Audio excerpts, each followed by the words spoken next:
Praise lord. దేవుని యొక్క గొప్ప ఘనమైన నామములో అందరికీ శుభాభివందనములు తెలియజేసుకుంటూ ఉన్నాను.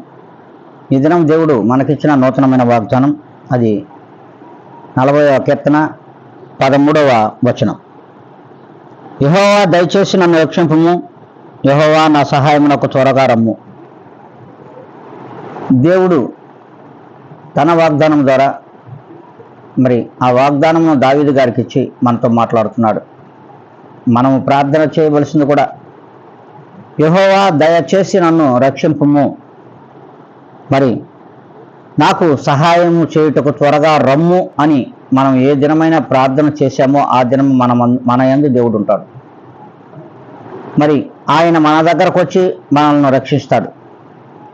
దేవుడు మాత్రమే ఈ లోకములు రక్షించగలిగినటువంటి సమర్థుడు. సర్వ జనాంగము, సర్వ క్రైస్తవ జనాంగము కూడా ఆ రక్షణ కొరకు దేవుణ్ణి రమ్మని పిలుస్తున్నామా, ప్రార్థిస్తున్నామో ఒక్కసారి జ్ఞాపకం చేసుకోవాలి. అలా మనము లేము కనుకనే ఈ దినం నుండైనా మనం ఉండాలి అనుకున్నట్లయితే దేవుణ్ణి మనం పిలిచేవారిగా ఉండాలి.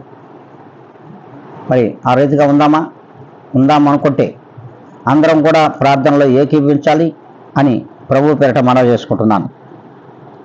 మహాగణుడ, పరిశుద్ధాత్మదేవుడా, పరిపూర్ణమైన మా తండ్రి, ఇదిగో మరొక నూతనమైనటువంటి దినమును మాకు విడిచి మమ్మల్ని సజీవ లెక్కలో ఉంచావు ప్రభా. నాకు సహాయం చేయుటకు మీరు రావాలి.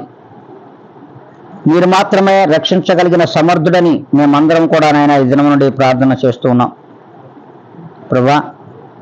అట్టి కృపను నీ ప్రియబిడ్డల మీదనో మా మీదనో దయచేయమని ప్రభుని యేసుక్రీస్తు నామములో మమ్మల్ని అందరినీ కూడా మమ్మల్ని మేము తగ్గించుకొని మీ పాదముల దగ్గర బ్రతిమలాడి గోజారి వేడుకొని ప్రార్థిస్తున్నాం మా తండ్రి. ఆమేన్.